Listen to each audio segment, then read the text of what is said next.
मान लो ये mount Everest है और अपने को पता है माउंट एवरेस्ट की जो हाइट है वो 8,848 मीटर है। ठीक है, ये माउंट एवरेस्ट की हाइट है। आपको क्या लगता है ये जो हाइट मेजर की गई है कैसे की गई होगी? कोई आइडिया है? नहीं होगा। चलो देखते हैं कैसे क्या है। ऐसा तो होगा नहीं कि इंच टेप लिया और यहां से ये पूरा इंच टेप से मेजर किया है, नहीं कर सकते। ठीक है, ये मेजर की गई है ट्रिग्नोमेट्री का यूज करके। ठीक है, अपने को पता है कि भाई ट्रिग्नोमेट्री में ट्रायंगल होता है, 3 साइड्स होती है। ट्रायंगल, राइट एंगल ट्रायंगल का बात करते हैं अपन, बेस, परपेंडिकुलर, हाइपोटेनस। ठीक है, इन तीनों साइड में से कोई भी 2 साइड हो या मान लो एक साइड भी अपने को पता हो तो कोई फर्क नहीं पड़ता, एक एंगल हो। ठीक है, अपने पास मतलब 2 चीजें चाहिए, एक एंगल, एक साइड। मान लो ये साइड है अपने पास, ये एंगल है, तो अपन ये वाली साइड की लेंथ मेजर कर सकते हैं, ये वाली लेंथ भी मेजर कर सकते हैं। ठीक है, अपने को बस 2 क्वांटिटी चाहिए। अगर अपने पास 2 साइड गिवन है अपन एंगल भी निकाल सकते हैं। ठीक है, अब कैसे करते हैं ये, चलो देखते हैं फिर। तो सबसे पहले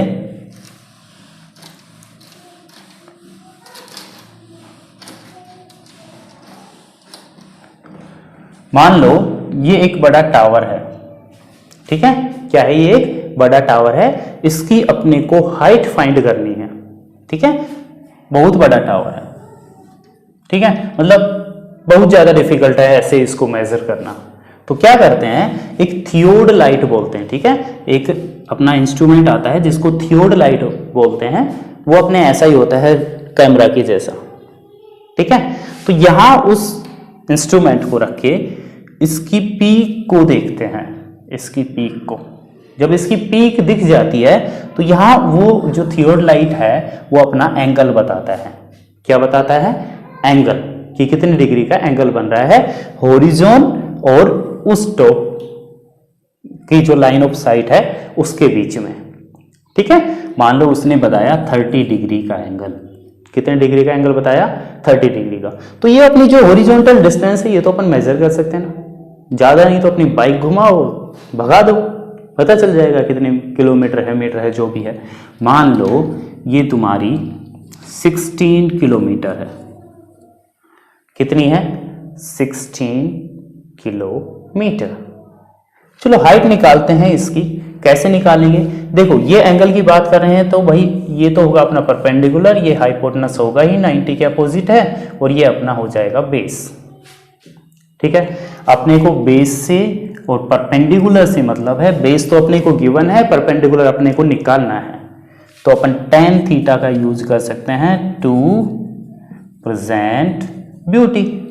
ठीक है, तो थीटा की वैल्यू यहां रख देते हैं 30, तो tan 30 degree which is equal to perpendicular अपने को निकालना है, उसको x भी मान सकते हैं, अपॉन बेस अपना है 16 किलोमीटर।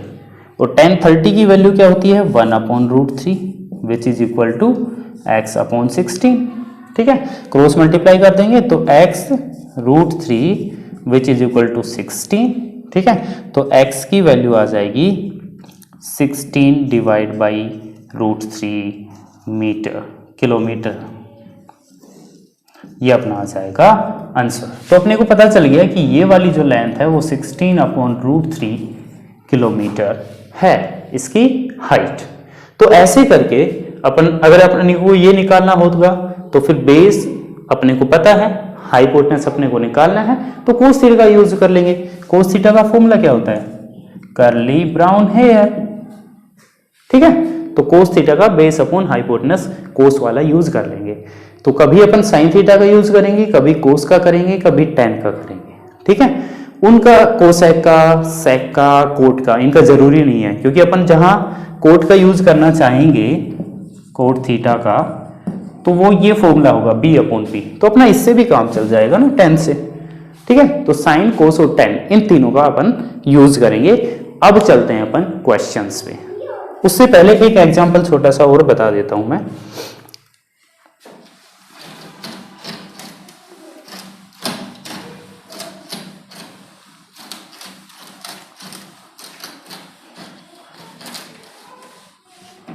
ठीक है, चलो देखते हैं। मान लो ये जो हाइट है वो 5 मीटर की गिवन है अपने को, ठीक है। ये अपनी बिल्डिंग है, बिल्डिंग से जो हाइट है वो 5 मीटर की गिवन है। यहां से कोई लड़का खड़ा होके देख रहा है यहाँ पे, ठीक है। इसको बोलते हैं एंगल ऑफ एलिवेशन। जब कोई आदमी या कोई भी ऑब्जर्वर नीचे से ऊपर की साइड देखता है, जो एंगल हॉरिजॉन से बनता है, इसको बोलते हैं एंगल ऑफ एलिवेशन, ठीक है। अगर इसका उल्टा हुआ, मान लो ऑब्जर्वर यहाँ है, लड़का यहाँ है और वो इस वाले पॉइंट को देख रहा है, तो जो हॉरिजॉन के पैरेलल लाइन होगी ये वाली, इसके साथ, और ये लाइन ऑफ साइट बोलते हैं इसको, जिस लाइन से वो देखता है उसके बीच जो एंगल बनेगा वो होता है एंगल ऑफ डिप्रेशन। डिप्रेशन का मतलब नीचे देख रहा है और एलिवेशन का मतलब ऊपर देख रहा है, ठीक है। चलो तो फिर ये एंगल ऑफ एलिवेशन है, ये एंगल ऑफ डिप्रेशन है। वैसे दोनों में कोई भी अंतर नहीं है, क्योंकि यहाँ देखो ये वाली लाइन और ये वाली लाइन दोनों हॉरिजॉन है, मतलब पैरेलल है ये दोनों। तो यहाँ Z से ऑल्टरनेट इंटीरियर एंगल से ये वाला एंगल इसी के इक्वल आएगा। कोई भी अंतर नहीं है वैसे, बस बोलने का तरीका अलग है। एक में ऑब्जर्वर नीचे है, ऊपर की साइड देख रहा है, एंगल ऑफ एलिवेशन। एक में ऑब्जर्वर ऊपर है, जो नीचे की साइड देख रहा है, तो एंगल ऑफ डिप्रेशन। चलो अच्छा, मान लो कि ये पॉइंट A है, B है, C है, और कोई अपने से पूछ ले कि भाई उस लड़के की बिल्डिंग से डिस्टेंस कितनी है, तो मतलब अपने को ये निकालना है। ये एंगल है तो ये परपेंडिकुलर हो गया, ये अपना बेस हो गया, ये अपना हाइपोटेनस हो गया। तो बेस और परपेंडिकुलर से मतलब है अपने को, तो tan का यूज कर लेंगे टू प्रेजेंट ब्यूटी। और tan मान लो यहाँ 60 डिग्री, मान लो tan यहाँ पे 45 डिग्री है, ठीक है। यहाँ एंगल 45 डिग्री का है, तो यहाँ क्या लिखेंगे, tan 45 which is equal to, perpendicular अपना है 5, बेस अपना x मान लेते हैं। tan 45 डिग्री की वैल्यू होती है 1, ये अपन ने टेबल में सीखा है ना, ठीक है। नहीं देखा हो तो 8.3 की 8.2 हाँ 8.2 की जो वीडियो है उसमें जाके देख लो, टेबल कैसे बनाते हैं वो बता रखा है, ठीक है। यहाँ क्रॉस मल्टीप्लाई कर दो, x की वैल्यू आ जाएगी 5 मीटर, मतलब ये 5 मीटर है तो ये भी 5 मीटर ही होगी। कब, जब यहाँ 45 डिग्री का एंगल है। चलो क्वेश्चंस पे चलते हैं अब। चलो तो क्वेश्चन नंबर 1 सोल्व करते हैं। A circus artist is climbing a 20 metre long rope, ठीक है। कितने मीटर की लॉन्ग है वो रोप, 20 मीटर लंबी है, ठीक है। Which is tightly stretched and tied from the top of a vertical pole to the ground, जो कि ये टाइटली मतलब बिल्कुल टाइट स्ट्रेच्ड है, ठीक है। कहां से कहां तक बंधी हुई है वो, top of a vertical pole के टॉप से एंड टू द ग्राउंड तक, ठीक है।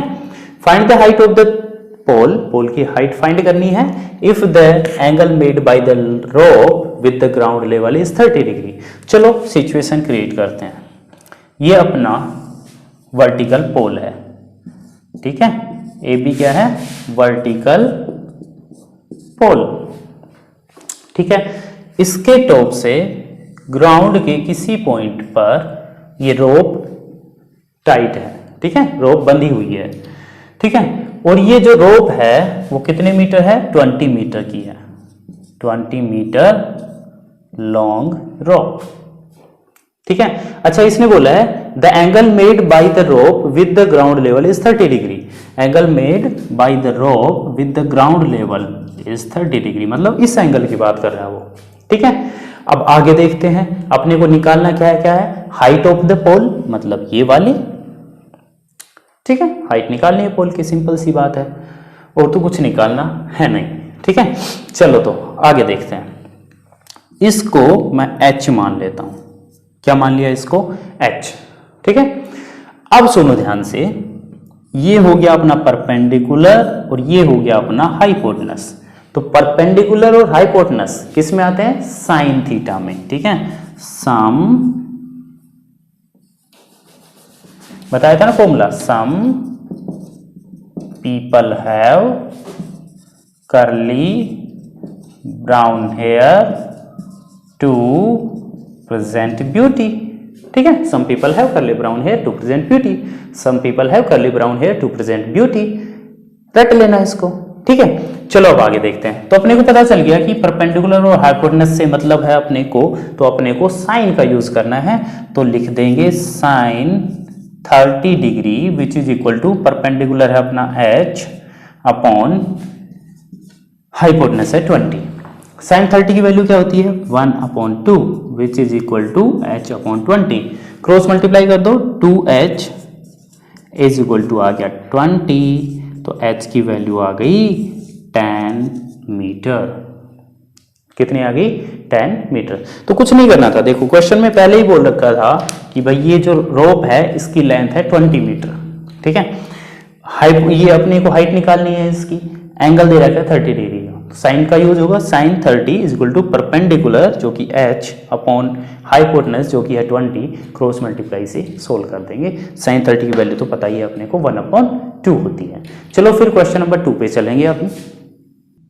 चलो फिर नेक्स्ट वाला क्वेश्चन सोल्व करते हैं। Question number 2, a tree breaks due to storm and the broken part bends so that the top of the tree touches the ground making an angle 30 degree with it। क्या बोला कि एक tree है, एक पेड़ है जो कि टूट गया है स्टॉर्म मतलब तूफान से, ठीक है। और जो ब्रोकन पार्ट इस तरह से बेंड हुआ है, bend so that the top of the tree touches the ground, जो ट्री का टॉप है वो ग्राउंड को टच कर रहा है। मतलब एक ट्री ऐसे खड़ा था, स्टॉर्म आया, ये ऐसे टूट गया और ये नीचे जाके ग्राउंड को टच कर रहा है, ठीक है। चलो पहले तो मैं बना देता हूं, जैसे ये तुम्हारा ट्री है, ये ट्री यहां तक था, ठीक है। अब ये यहां से टूट के ऐसे लटक गया,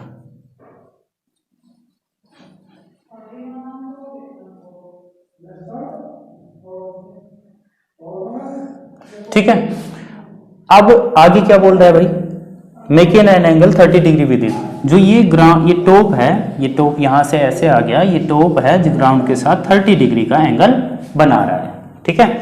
the distance between the foot of the tree to the point where it touches the ground is 8 meter. किसकी डिस्टेंस बोल रहा है, foot of the tree, tree का फुट कहाँ है, ये रहा, यहां से to the point where it touches the ground, उस पॉइंट पर जहां पे ये पॉइंट ये टच कर रहा है ग्राउंड को, तो ये डिस्टेंस अपने को दे रखी है 8 मीटर।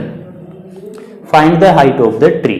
तो ट्री की अपने को हाइट फाइंड करनी है, ठीक है। तो थोड़ा सा ध्यान रखना, हाइट से मतलब बस ये नहीं है, ट्री की हाइट से मतलब ये पूरी हाइट जो टूटने से पहले थी, ठीक है, वो पूरी निकलवा रहा है। तो अपन क्या करेंगे, देखो ये वाला टूट के ऐसे गिर गया, तो मतलब ट्री की एक्चुअल हाइट तो ये थी, लेकिन अब अपन डायग्राम में देखो तो क्या पता चलेगा, ये वाली और ये वाला, ये पूरा ट्री ही तो है। तो अपन ये वाली हाइट, ये वाला डिस्टेंस निकालेंगे, इस साइड की लेंथ निकालेंगे और इस साइड की लेंथ निकालेंगे, और दोनों को ऐड भी करना पड़ेगा। चलो इसको मैं x मान लेता हूं और इसको मैं h मान लेता हूं, ठीक है। एंगल अपने को पता है, चलो स्टार्ट करते हैं। अपना ट्रायंगल है ABC। अब इसमें देखो, अगर मैं साइन का यूज करता हूं तो क्या क्या चाहिए मेरे को, परपेंडिकुलर और हाइपोटेनस, लेकिन दोनों में से कुछ भी नहीं पता अपने को, तो अपन किसका यूज करेंगे, कोस का, कर्ली ब्राउन हेयर, ठीक है। तो कोस थीटा की वैल्यू है 30 degree which is equal to base है अपना 8 अपॉन हाइपोटेनस अपना x। यहां तक कोई प्रॉब्लम नहीं है, ठीक है। कोस 30 की वैल्यू टेबल में देख लेना, √3/2 which is equal to 8/x, ठीक है। क्रॉस मल्टीप्लाई कर दो तो ये आ गया √3x which is equal to 16। √3x equal to कितना आ गया 16, और फिर √3 किस में चला जाएगा, डिवाइड में, तो ये आ गया 16/√3x की वैल्यू, ठीक है। फिर अपन इस साइड में देखते हैं। अब देखो अपने पास बेस है, अपन इसकी हाइपोटेनस की बात कर ली अपन ने, तो बेस और जब परपेंडिकुलर की बात करेंगे तो tan का यूज करेंगे, इसका tan टू प्रेजेंट ब्यूटी, तो ये आ गया tan 30 degree which is equal to perpendicular है अपना h अपॉन बेस है अपना 8, tan 30 की वैल्यू क्या होती है 1/√3 which is equal to h upon 8। Cross multiply कर दो, h root 3 which is equal to 8। तो h की वैल्यू आ गई 8 अपॉन रूट 3। तो अपन ने x की वैल्यू भी निकाल ली, h की भी वैल्यू निकाल ली। तो टोटल हाइट कैसे निकलेगी ट्री की, लिख देते हैं total height of the tree which is equal to क्या आएगा, x और h को अपने को ऐड करना पड़ेगा। x की जो वैल्यू है अपनी वो है 16 अपॉन रूट 3 और h की जो वैल्यू है वो है अपनी 8 अपॉन रूट 3। एलसीएम कितना आ जाएगा, रूट 3। तो रूट 3 को रूट 3 से डिवाइड करेंगे 1 आएगा, मल्टीप्लाई करेंगे 16 प्लस सेम 8 आ गया, तो अपना आ गया 24 अपॉन रूट 3 मीटर। ठीक है, लेकिन इसको रेशनलाइज भी कर सकते हैं और रेशनलाइज कर लेंगे तो ही अच्छा रहेगा। जो अपना आंसर है वो ऐसे बिना रेशनलाइज के देना अच्छा नहीं होता। ठीक है, तो ये हो गया अपना 24 root 3 upon root 3 multiply root 3 होता है और 3 8 जा 24 कैंसिल हो गया, तो अपना आंसर आ गया 8 रूट 3 मीटर। ठीक है, एक बार शॉर्ट में देख लो क्या किया है भाई। अपने को ये बोल रखा है कि नीचे वाली लेंथ दे रखी है 8 मीटर। ठीक है, और ये ट्री था जो बैंड होके ऐसे 30 डिग्री का एंगल बना रहा है, तो अपने को पता चला कि tan का यूज करेंगे तो अपना h upon 8 tan 30 is equal to h upon 8, यहाँ से h की वैल्यू आएगी। ठीक है, कोस का यूज करेंगे तो बेस अपॉन हाइपोटेनस मतलब 8 upon x is equal to cos 30, तो ये आ गया अपना, यहाँ से x की वैल्यू आ गई। तो ये और ये दोनों मिलाकर ये तो टोटल ट्री की हाइट है, तो ऐड कर देंगे इसको। ठीक है, चलो फिर नेक्स्ट क्वेश्चन करते हैं। चलो क्वेश्चन नंबर 3 सोल्व करते हैं। एक contractor plans to install 2 slides for the children to play in the park. एक कॉन्ट्रैक्टर ने डिसाइड किया कि भाई 2 स्लाइड बनाते हैं चिल्ड्रन के लिए, ठीक है, पार्क में खेलने के लिए। For the children below the age of 5 years, 5 years से छोटे वाले जो चिल्ड्रन हैं उनके लिए क्या कर रही है वो, she prefers to have a slide whose top is at a height of 1.5 metre. वो एक स्लाइड प्रीफर करती है जो कि जिसका टॉप है वो 1.5 मीटर हाइट पे है और जो इंक्लाइनेशन एंगल है वो 30 डिग्री का है ग्राउंड के साथ में। ठीक है, तो मतलब जैसे मैं एक केस बनाऊं तो ये मैं लूँ जैसे 1.5 मीटर हाइट के ऊपर इसका टॉप है और ये स्लाइड है और जो ग्राउंड के साथ इंक्लिनेशन है वो अपने को गिवन है 30 डिग्री। ये फर्स्ट केस है। ठीक है, फिर आगे वो सेकंड केस की बात करती है। क्या बोल रही है, whereas for the elder children, elder मतलब बड़े वाले चिल्ड्रन के लिए, she wants to have a steep slide of a height of 3 meter. Height कितनी है, 3 मीटर पे उसका टॉप है and inclined at an angle of 60 degree, और जो ये एंगल है वो 60 डिग्री का है। What should be the length of slide in each case? तो स्लाइड की लेंथ पूछ रहा है। अब स्लाइड है कौन सी भाई, स्लाइड तो ये है। ठीक है, यहीं पे तो बच्चे बैठ के नीचे पहुंचेंगे, तो इसकी लेंथ पूछ रहा है। देखो ये एंगल है तो ये अपना परपेंडिकुलर हो गया, ये अपना हाइपोटेनस, परपेंडिकुलर और हाइपोटेनस मतलब साइन का यूज करना है, सीधी सीधी बात है। नेम देना चाहो तो दे दो। तो इसमें आगे जाएगा अपना साइन 30 डिग्री। साइन का फॉर्मूला क्या होता है, some people have perpendicular upon hypotenuse. Perpendicular है 1.5 अपॉन हाइपोटेनस अपन AC बोल देते हैं या फिर x मान लो कुछ भी। ठीक है, चलो साइन 30 की वैल्यू हो गई 1/2 which is equal to 1.5 upon AC। Cross multiply कर देते हैं तो AC को 1 से मल्टीप्लाई करेंगे तो AC आ गया, 1.5 मल्टीप्लाई 2 करेंगे तो अपना आंसर आ गया 3 मीटर।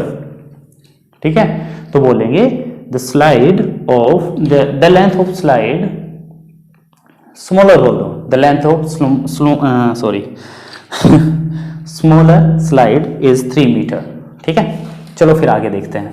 अब इस वाले केस में आते हैं, इसमें भी वही सेम चीज है। ठीक है, ये परपेंडिकुलर हाइपोटेनस अपने को निकालना है, हाइपोटेनस को DF ही बोल दो, कोई दिक्कत नहीं है। साइन का ही यूज होगा, sine 60 which is equal to perpendicular upon hypotenuse जो कि है अपना DF। साइन 60 की वैल्यू क्या होती है, √3/2 which is equal to 3/DF। Cross multiply कर दो, √3DF which is equal to 6। ठीक है, तो यहाँ से आ गया DF इज इक्वल टू 6/√3। अब देखो जो ये अपना 6/√3 आया, इसको रेशनलाइज कर देंगे, √3 से ऊपर नीचे मल्टीप्लाई कर देंगे, तो ऊपर तो कितना आएगा 6√3 और नीचे √3 इंटू √3 क्या बनेगा 3, तो ये 3 2 जा 6, अपना आंसर आ गया 2√3 मीटर। ठीक है, लास्ट में लिख देना hence the length of slides are 3 meter and 2√3 meter. Okay, चलो फिर आगे चलते हैं। चलो नेक्स्ट क्वेश्चन सोल्व करते हैं। Question number 4, the angle of elevation of the top of the tower from the point on the ground which is 30 meter away from the foot of the tower is 30 degree, find the height of the tower. चलो देखते हैं ध्यान से, क्या बोला, the angle of elevation of the top of the tower, tower के top का, कहाँ से, फ्रॉम का मतलब कहाँ से वो बताएगा, from a point on the ground, ground में एक पॉइंट से। ठीक है, ये टावर है, ये अपना ग्राउंड है, ग्राउंड में एक पॉइंट से टावर के टॉप का जो एंगल ऑफ एलिवेशन है वो अभी बताएगा। ठीक है, क्या बोला, the angle of elevation of the top of the tower, tower के टॉप का, from a point on the ground, ground से एक पॉइंट से, ग्राउंड के एक पॉइंट से, which is 30 meter away from the foot. ठीक है, ये किसके बारे में है, ये है इस पॉइंट के बारे में, विच इज किसके लिए आया है, एक वो पॉइंट के बारे में। ठीक है, तो जो पॉइंट है वो 30 मीटर दूर है, कहाँ से, foot of the tower, tower के फुट से 30 मीटर अवे है। ठीक है, इस 30 डिग्री, ये 30 डिग्री क्या है, एंगल ऑफ एलिवेशन, जिसका जिक्र इसने पहले किया था। ठीक है, तो इसने क्या बोला है कि टावर के टॉप का एंगल ऑफ एलिवेशन 30 डिग्री है और जो पॉइंट है वो 30 मीटर दूर है। ठीक है, अवे है। Find the height of the tower, तो हाइट अपने को फाइंड करनी है, सिंपल सी बात है। तो देखो ये परपेंडिकुलर, ये बेस, किसका यूज होगा, tan का, तो सीधा लिख देता हूं मैं tan 30 which is equal to perpendicular upon base. तो tan 30 की वैल्यू क्या होती है 1/√3, तो ये आ गया 1/√3 is equal to h/30, cross multiply कर देते हैं, h√3 which is equal to 30 आ गया और h इज इक्वल टू आ गया 30/√3, रेशनलाइजेशन कर देते हैं, √3 से ऊपर नीचे मल्टीप्लाई कर दिया। ठीक है, तो ये आ गया 30√3 और जब √3 को √3 से करेंगे √9 मतलब 3 बनेगा और ये आ गया 3 10 या 30, तो tan√3 मीटर लिख देना नीचे। Hence the height of the tower is tan√3 meter. ठीक है, वो नीचे लाइन लिख देना। ओके, चलो नेक्स्ट क्वेश्चन सोल्व करते हैं। Question number 5, a kite is flying at a height of 60 meter above the ground. चलो भाई, ये काइट मैंने फ्लाई करवा दी। ठीक है, ये रही काइट, ये 60 मीटर हाइट पे फ्लाई कर रही है। ठीक है, the string attached to the kite is temporary tied to the point on the ground. ये काइट है, काइट अकेली तो उड़ नहीं रही, उसके धागा होता है, स्ट्रिंग होती है। ठीक है, तो वो स्ट्रिंग है वो ग्राउंड पे एक पॉइंट पे स्टैच की बांध दी गई है, टाइड कर दी गई है ना, बांध दी गई है। ठीक है, अच्छा, the inclination of the string with the ground is 60 degree. ये जो इंक्लिनेशन है वो 60 डिग्री का है। Find the length of the string, इस स्ट्रिंग की लेंथ फाइंड करनी है जिसको अपन x मान लेते हैं। ठीक है, फिर बात करते हैं assuming that there is no slack in the string। ठीक है, क्या अज्यूम करना है कि जो स्ट्रिंग है वो बिल्कुल सीधी है, उसमें कोई भी स्लैक नहीं है। स्लैक का मतलब कि ऐसे ऐसे हो रही हो स्ट्रिंग, है ना। ठीक है, टेढ़ी मेढ़ी हो, वो नहीं है, बिल्कुल सीधी है। ठीक है, अच्छा, तो लेंथ नहीं निकालनी है अपने को। देखो ये हो गया अपना परपेंडिकुलर, ये हो गया अपना हाइपोटेनस, तो अपने को किसका यूज करना चाहिए, परपेंडिकुलर अपॉन हाइपोटेनस होता है साइन। ठीक है, किसका यूज करेंगे, साइन का। तो sine 60 degree which is equal to perpendicular है अपना 60/x। ठीक है, ABC। यहां मान लेना लेट द लेंथ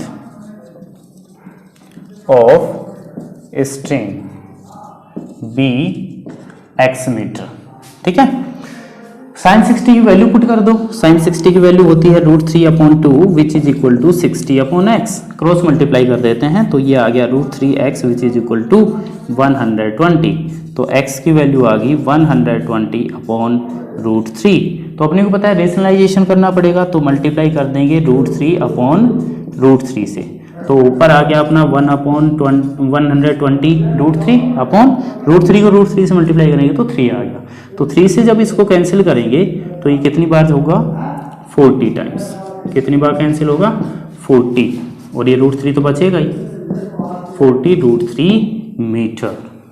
ठीक है, कुछ नहीं करना था, साइन 60 परपेंडिकुलर रखा, हाइपोटेनस क्रॉस मल्टीप्लाई कर दिया, x की वैल्यू अपन ने निकाल ली 40 रूट 3 मीटर। बस लास्ट में लिख और देना यहाँ नीचे, hence the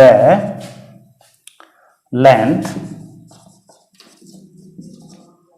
of string is 40 root 3 meter. ठीक है, okay, that's all for today and thanks for watching this video. If you really like this video, hit the like button and subscribe to my YouTube channel. Thank you very much.